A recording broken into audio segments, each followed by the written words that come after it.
ছোট্ট এই দোয়াটি পড়ে ঘুমিয়ে যান, সকালে উঠে ফলাফল দেখুন। দোয়াটি একদম ছোট্ট, আমি যদি বলি আপনাদেরকে, বলে হুজুর কমন দোয়া, আমরা তো সবাই পারি। এই জন্য ছোট্ট এই দোয়াটি পড়ে আজ রাতে ঘুমিয়ে যাবেন, সকালে উঠে ফলাফল দেখবেন ইনশাআল্লাহুল আজিজ।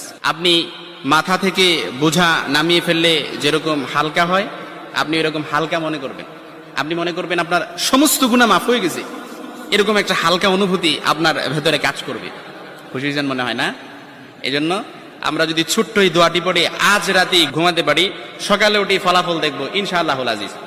আমি যদি আপনাদেরকে হাদিসের টেক্সট শোনাই, হযরত যায়েদ রাদিয়াল্লাহু তাআলা আনহু থেকে বর্ণিত, রাসূল সাল্লাল্লাহু আলাইহি সাল্লাম বলেন, হাদিসের স্পষ্ট ন্যারেশন হচ্ছে, যে ব্যক্তি রাত্রিবেলা 3 বার এই দোয়াটি পড়ে ঘুমিয়ে যাবে, সকালে উঠে আল্লাহ তাআলা তার সমস্ত গুনাহ মাফ করে দিবে।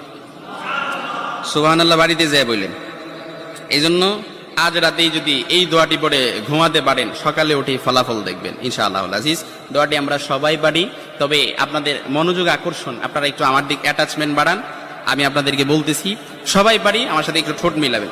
আস্তাগফিরুল্লাহাল্লাযী লা ইলাহা ইল্লা হুয়াল হাইয়ুল কাইয়্যুম ওয়া আতুবু ইলাইহি লা হাওলা ওয়ালা কুওয়াতা ইল্লা বিল্লাহিল আলিয়্যিল আযীম।